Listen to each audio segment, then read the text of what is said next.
ಸುಮ್ಮನೆ ಒಂದು ದಿವಸ ಏನಾಗಿತ್ತು ಅಂದರೆ, ಒಂದು ಹುಲ್ಲು ಕಡ್ಡಿ ಬೆಳೆದಿತ್ತು, ಹುಲ್ಲು ಬೆಳೆದಿತ್ತು, ದಾರಿಯೊಳಗೆ ಹುಲ್ಲು ಬೆಳೆದಿತ್ತು. ಅಲ್ಲೇ ಜನ ಹೋಗ್ತಿದ್ರು ಬರ್ತಿದ್ರು. ಇದು ದಾರಿಯ ಮಗ್ಲ, ಹುಲ್ಲು ಹೇಗೆ ಬೆಳ್ಕೊಂಡಿತ್ತು. ಅದಕ್ಕೆ ಹುಲ್ಲಿಗೆ ಬಹಳ ಸಂತೋಷ, ಬೆಳಿಬೇಕು, ಹಸಿರಾಗಬೇಕು ಅಂತ. ಅದಕ್ಕೆ ನಾವು ಹೆಂಗೆ ನಮ್ಮ ಪ್ರಪಂಚವನ್ನು ಬೆಳೆಸ್ತೇವೆ ಹಂಗೆ ಹುಲ್ಲಿಗೆ ಬೆಳಿಬೇಕು ಅಂತ. ಒಂದು ದಿವಸ ಏನಾಯಿತು ಅಂದರೆ, ಒಬ್ಬ ಬಂದು ಅದರ ಮ್ಯಾಗ ಕಾಲಿಟ್ಟು ತುಳಿದ, ಹುಲ್ಲ ಕತ್ತರಿಸಿ ಬಿತ್ತು. ಆದರೆ ಮರುದಿವಸ ಮತ್ತೆ ಚಿಗುರೊಡಕ್ಕೆ ಶುರುವಾಯಿತು.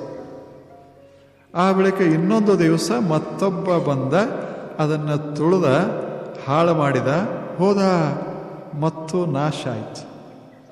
ಸ್ವಲ್ಪ ದಿನಗಳ ನಂತರ ಮತ್ತೆ ತಲೆ ಎತ್ತಿತ್ತು. ಯಾವುದು? ಹುಲ್ಲ. ಅವಾಗ ಒಂದು ಗಿಳಿ ಕೇಳ್ತು, ಅಲ್ಲೋ ಮೆಲ ನಿನಗೆ ತುಳಿತಾರ, ನಾಶ ಮಾಡ್ತಾರ, ನೀನು ಮಾತ್ರ ಹಿಂಗೆ ಬೆಳ್ಕೋತದಿಯಲ್ಲ ಯಾಕೆ ಅಂತ ಕೇಳ್ತು. ನಿನಗೇನು ಅನಿಸೋದಿಲ್ಲೇನು? ತುಳಿತಾರ, ನೀ ಎಷ್ಟು ಬೆಳೆದ್ರೇನು, ತುಳಿಯವ್ರದಾರ. ಗೊತ್ತಾಗ್ತದಲ್ಲ, ಜಗತ್ನಾಗ ನಾವು ಎಷ್ಟು ಬೆಳೆದ್ರೇನು ತುಳಿಯವ್ರದಾರ. ಹಂಗೆ ಹುಲ್ಲು ತುಳಿಯವ್ರದಾರ. ಅವಾಗ ಹುಲ್ಲು ಹೇಳ್ತು, ನನಗೆ ಎಂಥ ಉತ್ಸಾಹದ ಬೆಳಿಬೇಕು ಅಂದ್ರೆ ಬೇಕಾದಷ್ಟು ತುಳಿಲಿ ಮತ್ತು ಬೆಳಿತೇನೆ ಅಂತ.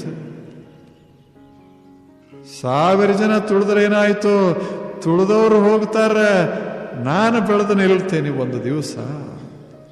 ಬೆಳೆಯುವ ಸಾಮರ್ಥ್ಯನೇ ಒಳಗಿರುವಾಗ why should I worry about being trodden by these people? ಯಾಕೆ ನಾನು ವಿಚಾರ ಮಾಡೋದು? ಯಾಕೆ ವಿಚಾರ? ನಾನು ಬೆಳೆಯೋದು ಬಹಳ ಮಹತ್ವದ್ದು. ಎಲ್ಲವೂ ಬೀಳ್ತಾವ, ಮನುಷ್ಯನೂ ಹೋಗ್ತಾನೆ. ಮನುಷ್ಯ ಬರೋಕ್ಕಿಂತ ಮೊದಲೇ ನಾ ಇದ್ದೆ, ಮುಂದೂ ಇರ್ತೇನೆ, ಬೆಳಕೋತಿರ್ತೇನೆ. ಅವನನ್ನು ಬೈಯೋದಿಲ್ಲ. ನೋಡ್ಲಿ, ನನ್ನ ಸಾಮರ್ಥ್ಯ ಹೆಚ್ಚೋ ಅವನ ಸಾಮರ್ಥ್ಯ ಹೆಚ್ಚೋ ನೋಡ್ಲಿ. ಎಂಥ ಉತ್ಸಾಹ! ಒಂದು ಹುಲ್ಲಿಗೆ ಇಂಥ ಉತ್ಸಾಹ. ನಮಗೆ ಹಂಗೆ ಆಗೋದಿಲ್ಲ. ಯಾರೇ ಒಂದಿಷ್ಟು ಏನ್ರೆ ಅಂದ್ರೆ ಸಾಕಪ್ಪ ಜೀವನ ಅಂತಂತೇವಿ. ಒಂದಿಷ್ಟೇನ್ರೆ ತಲೆನೋವು ಆದರೆ ಸಾಕು ಜೀವನ ಅಂತಂತೇವಿ. ತಲೆ ಹೋಗಿಲ್ಲ, ಮೈ ಹೋಗಿಲ್ಲ, ಏನೋ 4 ದಿವಸ ತಲೆನೋವು ಅಷ್ಟೆ. ಏನೋ ಒಂದಿಷ್ಟು ತಾಪ ಜೀವನದಾಗ ಇರೋದಿಲ್ಲೇನು, ಇಷ್ಟೆಲ್ಲ ಬದುಕ್ತೀವಿ ಅಂದಾಗ ಸ್ವಲ್ಪ ಏರಾಪೇರ ಇದ್ದೇ ಇರ್ತದೆ. ಇರೋದಿಲ್ಲೇನು? ಶಾಂತವಾಗಿಯೇ ನೀರು ಹರಿತಿರ್ತದೆ, ಹೋಗಿ ಕೆಳಗರೆ ಬೀಳ್ತದೆ, ಎಲ್ಲರೇ ಹೋಗಿ ಸಿಕ್ಕೋತದೆ, ಸುತ್ತ ತಿರುಗಬೇಕಾಗ್ತದೆ. ಎಲ್ಲ ಕಡೆ ಮಾಡಿ ನೀರು ಸುಮ್ಮನೆ ಹರ್ಕೋತ ಹೊಂಟಿರ್ತದೆ. ಎಷ್ಟು ಚೆನ್ನಾಗಿ ಉತ್ಸಾಹ ಎಷ್ಟದ! ಇಲ್ಲೇ ನೋಡ್ರಿ ನೀವು ಹೋಗಿ, ಶರಾವತಿ ನದಿ ಅದ, ಏನು ಹರಿತದ, ಹಂಗ ನೃತ್ಯ ಮಾಡ್ಕೋತ ಹರಿತಾ ಇರ್ತದೆ. ಎಂಥ ಉತ್ಸಾಹ! ಅದಕ್ಕೆ ಮ್ಯಾಗಿಂದ ಜಿಗಿತದೆ, ಕಲ್ಲುಗಳನ್ನೆಲ್ಲ ಸುತ್ತದೆ, ಕಲ್ಲುಗಳನ್ನೆಲ್ಲ ನೂಗ್ತದೆ. ಹರಿದು ಹೋಗುವಾಗ ಒಂದು ಬಗೆಯ ಸಂಗೀತ ನಿರ್ಮಾಣ ಆಗಿರ್ತದೆ. ಉತ್ಸಾಹ ಅದ. ಹಂಗ ಜೀವನದ ನದಿ ಸ್ವಲ್ಪ ಏಳ್ತದೆ, ಬೀಳ್ತದೆ, ಎಲ್ಲ ನಡೀತದೆ. ಒಮ್ಮೆ ಕೆಳಗೆ ಬೀಳ್ತದೆ, ಒಮ್ಮೆ ಅಡ್ಡ ಹೋಗ್ತದೆ, ಎಲ್ಲ ಆಗ್ತದೆ. ಆದರೆ ಹರಿಯುವ ರೀತಿ ತಪ್ಪಿರಬಾರದು, ಹರಿಯುವ ಕ್ರಮ ತಪ್ಪಿರಬಾರದು. ಹರಿಬೇಕು, ಜೀವನ ಹರಿಬೇಕು. Let me live 100 years, not a day less. Not a day less. ಜೀವೇತ್ ಶತಂ ಸಮಾಹ ಜಿಜೀವೇತ್ ಕುರ್ವನ್ನೇವೇಹ ಕರ್ಮ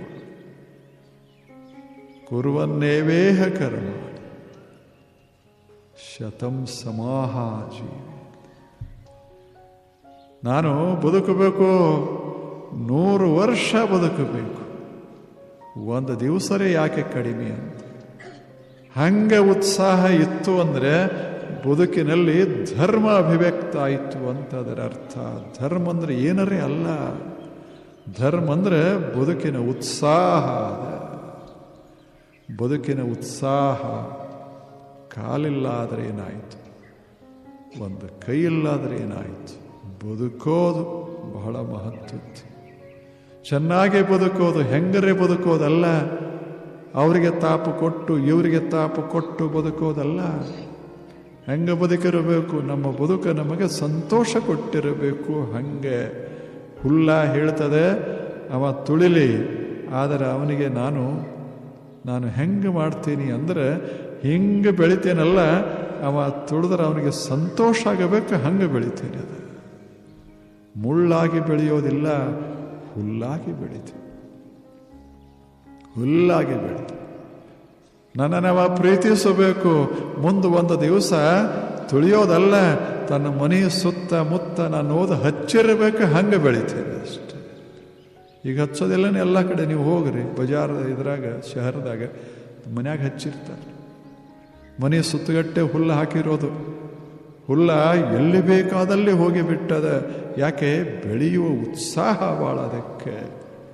ನಾವದು ಕಸ ಅಂತ ತೆಗೆದು ಹಾಕ್ತೇವೆ, ಅದು ಬೆಳೀತದೆ. ಮತ್ತೆ ಸುಮ್ಮನೆ ಬೆಳೀತದೆ. ಅದನ್ನು ಯಾರೂ ಬಿತ್ತೋದಿಲ್ಲ, ಯಾರೂ ಅದಕ್ಕೆ ನೀರು ಹಾಕೋದಿಲ್ಲ, ಯಾರೂ ಅದಕ್ಕಾಗಿ ಖಾತ ಹಾಕೋದಿಲ್ಲ. ಆದರೆ ಅದು ಬೆಳೆಯೋದು ಬಿಟ್ಟಿಲ್ಲ ಅಷ್ಟೆ. ಭೂಮಂಡಲವೆಲ್ಲ ಹಸಿರಿನಿಂದ ತುಂಬಿ ಹೋಗಿದ್ದೇ ಹುಲ್ಲಿನಿಂದ. ಎಷ್ಟು ಉತ್ಸಾಹ ಅದ. ನಾವು ಸ್ವಲ್ಪ ಉತ್ಸಾಹ, ಜೀವನದಲ್ಲಿ ಉತ್ಸಾಹ ತೋರಿಸ್ದೇವಿ ಅಂದರೆ ಇಂಥ ಉತ್ಸಾಹಕ್ಕೆ ಏನಂತೀವಿ? ಪ್ರಾಣಶಕ್ತಿ ಅಥವಾ ಜೀವನೋತ್ಸಾಹ ರೂಪ ಧರ್ಮ. ಇದು ಧರ್ಮ. ಓಜಃ, ಎಷ್ಟು ಚಂದ ಶಬ್ದ ಬಳಸ್ಯಾರ, ಓಜಃ. ಇದು ಧರ್ಮ. ಇದು ಹೊರಗೆ ಪ್ರಾಣಶಕ್ತಿಯ ವಿಕಾಸ ಆಗ್ತಾ ಇದೆ, ಒಳಗೆ ಜೀವನೋತ್ಸಾಹವಾಗಿ ಅದು ನಿಂತದೆ. ಎರಡೂ ಬೇಕಾಗ್ತದೆ. ಭಗೀರಥ ಅಂತಿದ್ದ, ನಿಮಗೆ ಗೊತ್ತದೆ. ಏನು ಉತ್ಸಾಹ, ಏನು ನೋಡಬೇಕು. ಒಂದು ಕನಸು ಅವನಿಗೆ, ಒಂದು ಸುಂದರ ಕನಸನ್ನು ಕಂಡ. ಅವಾಗಿನ ಕಾಲಕ್ಕೆ ಗಂಗಾ ನದಿ ಇಲ್ಲಿ ಹರಿತಿರಲಿಲ್ಲ, ಬೇರೆ ಕಡೆ ಹರಿತಿತ್ತು. ಅದರ ಎಲ್ಲ ಟ್ರಿಬ್ಯೂಟರೀಸ್, ಉಪನದಿಗಳೆಲ್ಲ ಬೇರೆ ಬೇರೆ ಕಡೆ ಹರಿತಾ ಇತ್ತು. ಉತ್ತರ ಕಡೆ ಹರಿತಾ ಇತ್ತು. ಉತ್ತರ ಭಾರತ ಬರಡಾಗಿತ್ತು, ಮಣ್ಣು ಚೆನ್ನಾಗಿತ್ತು, ನೀರಿರಲಿ.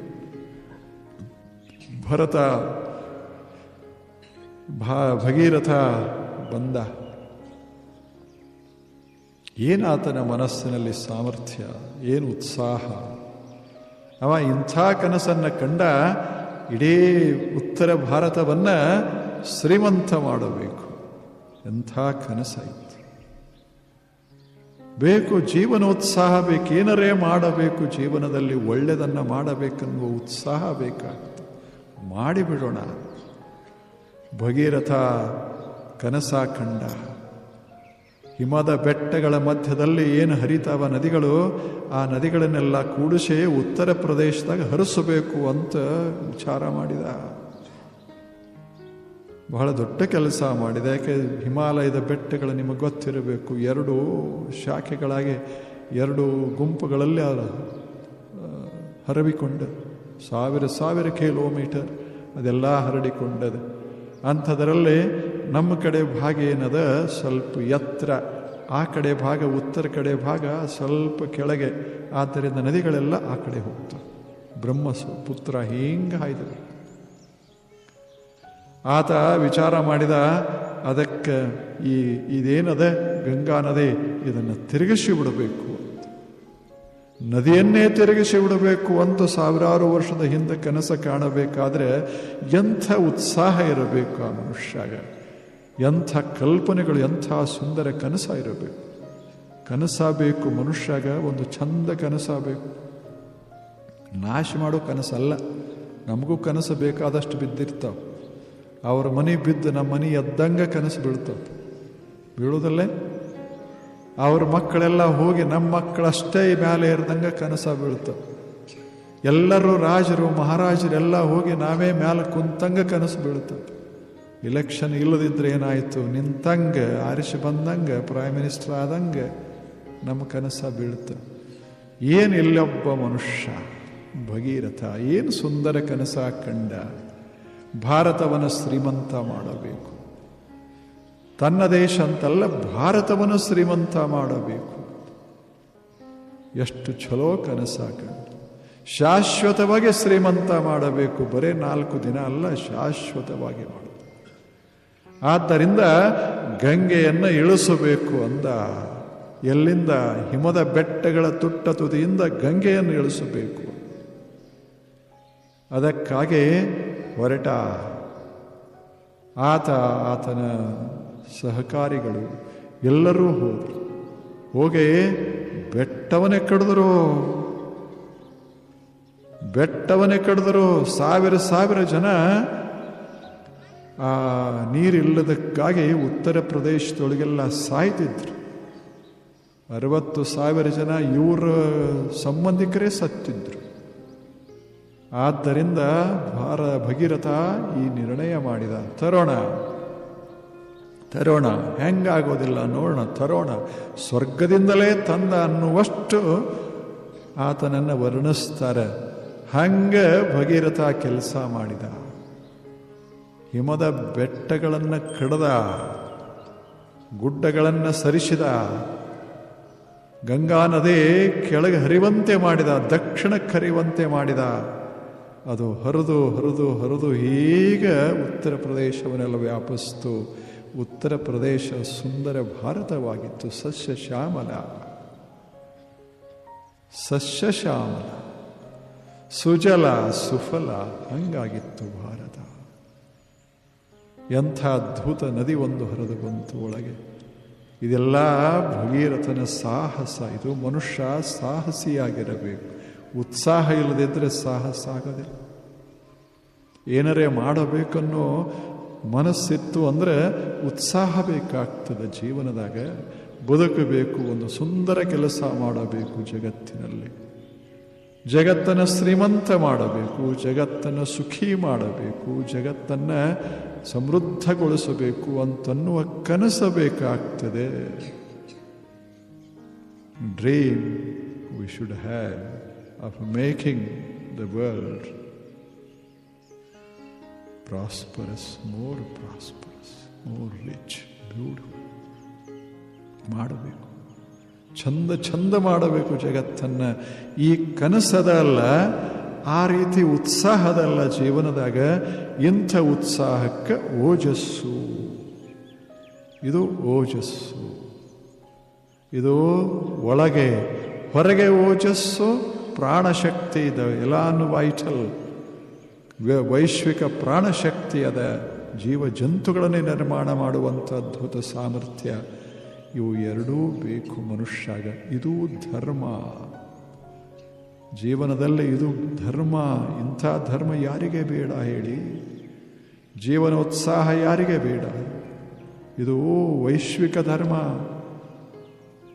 ಎಲ್ಲರಿಗೂ ನೀವು ಇಂಗ್ಲೆಂಡ್ದಾಗಿದ್ದರೂ ಬೇಕಾಗ್ತದೆ, ಭಾರತದಾಗಿದ್ದರೂ ಬೇಕಾಗ್ತದೆ.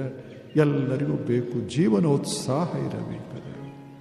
ಸಪ್ಪಗ ಮುಖ ಮಾಡಿಕೊಂಡು ಈ ಜಗತ್ತಿನಾಗ ಬದುಕೋದರೆ ಯಾಕೆ? ಜೀವನೋತ್ಸಾಹ ಅಂತಾರೆ. ನಿಮ್ಮನ್ನು ನೋಡಿದರೆ ಬದುಕಬೇಕು ಅನಿಸ್ಬೇಕು. ಕೆಟ್ಟ ಮುಖ ಸಾಕಪ್ಪ ಈ ಜೀವನದಾಗ ಅನ್ನುವಂಗ ಇತ್ತು ಅಂದರೆ ತಗೊಂಡು ಏನು ಮಾಡೋದು? ತಗೊಂಡು ಏನು ಮಾಡೋದು? ದೇವರು ಅದಕ್ಕೆ ಬದುಕ ಕೊಟ್ಟಿರ್ತಾನೆ. ನಕ್ಕು ಬರಲಿ 4 ದಿವಸ ಅಂತ ಬದುಕ ಕೊಟ್ಟರೆ ಇವ ಬರೀ ಹಿಂಗೆ ಗಂಭೀರವಾಗಿ ಉಳಿದ ಅಂದರೆ ಗತಿಯ. ಮಕ್ಕಳು ಹೆಂಗಿರ್ತಾವ? ಎಷ್ಟು ನಗ್ತಾವ, ಕುಣಿತಾವ, ಮಾಡ್ತಾವ, ಸಂತೋಷ ಪಡ್ತಾವ. ಅವಕ್ಕೇನು ರೊಕ್ಕ ಇರ್ತದೇನು? ಏನು ಕಿಶೆ ತುಂಬಿಕೊಂಡಿರ್ತಾರೆ ನಾವು? ಏನೂ ಏನಿಲ್ಲ. ಒಂದು ರೊಟ್ಟಿ ತಿಂದು, ಒಂದಿಷ್ಟು ತಿಂದು, ಒಂದು ಸ್ವಲ್ಪ ಹಾಲು ಕುಡಿದು ಏನು ಮಸ್ತ್ ಜೀವನ ಸಾಗಿಸ್ತಿರ್ತಾವ. ಎಷ್ಟು ಆನಂದವಾಗಿ ಮಲಗಿದ್ದರೂ ಸಹಿತ ಮಜಾದಾಗಿರ್ತಾವ, ಅಳುತ್ತರೂ ಸಹಿತ ಮಜಾದಾಗಿರ್ತಾವ. ನಮ್ಮದು ಹಂಗೆ ಆಗೋದಿಲ್ಲ.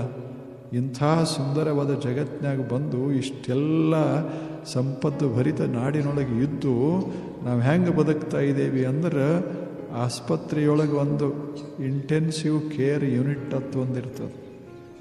ಹೋಗಿ ನೋಡಿರ್ಬೇಕಾದ್ರೆ ಮಜಾ ಇರ್ತದೆ. ಒಳಗೆ ಅವನು ಹಾಕಿರ್ತಾರೆ, ಹೊರಗೆ ಅವ್ರು 4 ಮಂದಿ ಕುಂತಿರ್ತಾರೆ. ಮುಖದ ಮೇಲೆ ಏನು ಕಳನೇ ಇಲ್ಲ. ಅದು ಸರಿ, ಅಲ್ಲಿ ಸರಿ, ಹಿಂಗೆ ಹೊರಗೂ ಹಿಂಗೆ ಕುಂತು ಬಿಟ್ರೆ ಗತಿ ಏನಾದೀತದ? ಏನದು ಜೀವನ ಹೇಳಿ? ನಿಮ್ಮ ನೋಡಿದರೆ, ಎದ್ದು ಕೂಡಲೇ ನೋಡಿದರೆ ಮುಖದ ಮೇಲೆ ಪ್ರಸನ್ನತಾ ಇರಬೇಕದ, ಒಂದಿಷ್ಟು ಉತ್ಸಾಹ ಇರಬೇಕಲ್ಲ.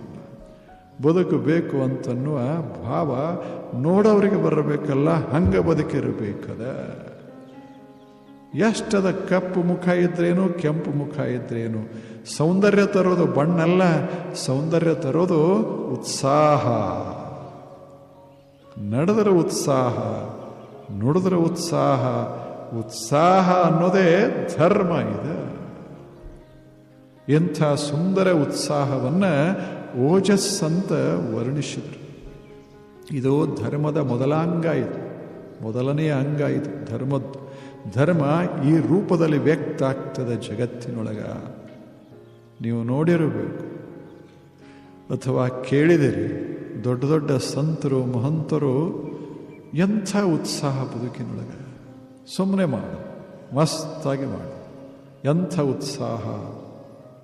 ನಿಮಗೆ ಗೊತ್ತದ, ವಿನೋಬಾ ಭಾವೆ ಅಂತಿದ್ರು. ವಿನೋಬಾ ಭಾವೆಯವರ ಹೆಸರು ನೀವೆಲ್ಲ ಕೇಳಿರಿ ಬಹುತೇಕ. ಬಹಳ ದೊಡ್ಡ ವ್ಯಕ್ತಿ ವಿನೋಬಾ ಭಾವೆ. ಮಹಾತ್ಮ ಗಾಂಧಿ ಬಹಳ ಕೊಂಡಾಡಿದರು ವಿನೋಬಾ ಭಾವೆಯನ್ನು. ಬಹಳ ದೊಡ್ಡ ವಿದ್ವಾಂಸರು, ಅಷ್ಟೇ ಮಹಾಸಂತ, ಸ್ವತಂತ್ರ ವಿಚಾರವಾದಿ. ಆತನ ಗ್ರಂಥಗಳು ಅಷ್ಟು ಅದ್ಭುತ, ಜೀವನನೂ ಅಷ್ಟೇ ಸುಂದರ. ಅವರು ಹೀಗಿದ್ರು. ನೋಡಬೇಕು ಹೆಂಗೆ ಬದುಕೋ ರೀತಿ ಹೇಗದೆ. ಸುಮಾರು 7-8 ವರ್ಷಗಳ ಕಾಲ ಇಡೀ ಭಾರತವನ್ನು ಸಂಚರಿಸಿದರು ಪಾದಚಾರಿಯಾಗಿ. ತಮಗಾಗಿ ಅಲ್ಲ, ಈ ಭಾರತದ ಶ್ರೀಮಂತಿಕೆಯನ್ನು ಹೆಚ್ಚಿಸಬೇಕಂತ ಭಾರತದ ಭೂಮಿಯನ್ನು ಸಂಗ್ರಹಿಸಿ ಇಲ್ಲದವರಿಗೆ ಕೊಡಬೇಕು ಅಂತ ಭೂದಾನ ಅಂತ ಶುರು ಮಾಡಿದರು. ಭೂದಾನ ಮಾಡಿದರು. ಅದನ್ನೆಲ್ಲ 7 ವರ್ಷಗಳ ಕಾಲ, 7-8 ವರ್ಷಗಳ ಕಾಲ ಇಡೀ ಭಾರತವನ್ನು ಸಂಚರಿಸಿದರು ಪಾದಚಾರಿಯಾಗಿ. ಮುದುಕ, ಸಣ್ಣವರು, ಇದು ವಯಸ್ಸಿನವರು, ಈಗ ತೆಳ್ಳಗೆ. ಆದರೆ ತಂದೇನಿಲ್ಲ, ಒಂದು ಮನೆ ಕಟ್ಟಲಿಲ್ಲ, ಒಂದು ಹೊಲ ಮಾಡಲಿಲ್ಲ, ಆದರೆ ಭಾರತವನ್ನೆಲ್ಲ ಸಂಚರಿಸಿ. ಹಿಂಗೆ ವಿನೋಬಾ ಭಾವೆ ಹೋಗ್ತಾ ಇದ್ರೆ ಭಾರತದ ಭಾಗ್ಯ ದೇವತೆ ನಡೀತದಂತ ಅನ್ನುವ ಭಾವ ಬರ್ತತ್ತೋ ಹಂಗ ಮನುಷ್ಯ. ವಿನೋಬಾ ಭಾವೆ ಎಂಥ ಉತ್ಸಾಹ. ಮಾಡಬೇಕು ಮಾಡಬೇಕು ಮಾಡಬೇಕು, ಎಲ್ಲರಿಗೂ ಭೂಮಿಯನ್ನು ಕೊಡಬೇಕು. ಕನಸು ಎಂಥದ ಹೇಳಿ? ಎಂಥ ಉತ್ಸಾಹ ಅದಕ್ಕೆ. ಅದೇನಾಗ್ತದ ನಮ್ಮ ಕಡೆಯಿಂದ, ಇದೇನಾಗ್ತದ ನಮ್ಮ ಕಡೆಯಿಂದ, ಇದೇ ಅಧರ್ಮ. ಅಧರ್ಮ ಅಂದ್ರೆ ಅದು ಇದು ಅಧರ್ಮ ಅಲ್ಲ. ವಿಭೂತಿ ಹಚ್ಚದಿದ್ರೆ ಅಧರ್ಮ, ಕುಂಕುಮ ಹಚ್ಚದಿದ್ರೆ ಅಧರ್ಮ, ಅದು ಅಲ್ಲ. ಉತ್ಸಾಹ ಕಳ್ಕೊಂಡ್ರೆ ಅದೇ ಅಧರ್ಮ. ಬೇಕದ ಏನೇ ಮಾಡ್ರಿ ಒಂದಿಷ್ಟು ಮಸ್ತಾಗಿರಬೇಕದ, ಉತ್ಸಾಹ ಇರಬೇಕು. ಅಂಥ ಉತ್ಸಾಹಿ ವಿನೋಬಾ ಭಾವೆ. ಅವರ ಜೀವನ ನೋಡಬೇಕು. ಅದೆಲ್ಲ ಆವಾಗೇನು ಬಹಳ ದೊಡ್ಡ ಇದೇನು ಇರಲಿಲ್ಲ, ಈಗಿನಂಗೆ ಯಾವುದು ಇರಲಿಲ್ಲ, ಯಾವ ರಸ್ತೆಗಳೇ ಸರಿಯಾಗಿರಲಿಲ್ಲ. ಅಂಥ ಕಾಲದಾಗ ತಿರುಗಾಡಿದ್ದು, ಚರಿಸಿದ್ದು. ವಿನೋಬಾ ಭಾವೆ ಜೀವನೋತ್ಸಾಹದ ಒಂದು ಉದಾಹರಣ ಅದ. ಹಾಗೆ ನಾವು ಈಗ ಮನೆಗೆ ಹೋಗ್ತೇವಲ್ಲ, ಬೇಜಾರ ಮಾಡ್ಕೋಬಾರ್ದು. ಏನೇ ಇರಲಿ, ಉತ್ಸಾಹದಿಂದ ಕೆಲಸ ಮಾಡಿದರೆ ಕೆಲಸ ಇಮ್ಮಡಿ ಆಗ್ತದೆ, ಕೆಲಸ ಸುಲಭ ಆಗ್ತದೆ, ಮನಸ್ಸಿಗೆ ಸಮಾಧಾನ ಕೊಡ್ತದೆ.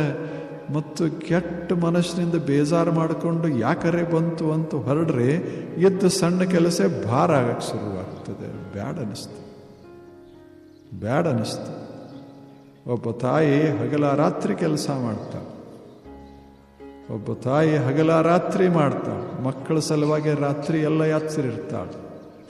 ಹಗಲೆಲ್ಲ ಮನೆ ತುಂಬ ಕೆಲಸ ಮಾಡ್ತಾಳೆ. ಒಂದು ದಿವಸ ರಜಾ ತಗೊಂಡಿಲ್ಲ. ಆದರೆ ಅದೇ ಮನೆಯ ಮಾಲೀಕ ಆಫೀಸರ್ ಇರ್ತಾನೆ, 6 ತಾಸಿಗಿಂತ ಹೆಚ್ಚವ ಆಫೀಸ್ದಾಗಿರೋದು. ಇಲ್ಲೇನು 6 ತಾಸಿನ ನಂತರ ಬೇಜಾರಾಗ್ತದೆ. 6 ತಾಸ ಬೇಜಾರಾಗಿರ್ತಾವ, ಇನ್ನು ಉಳಿದಲ್ಲಿ ಚಲೋ ಆಗ್ತದೆ.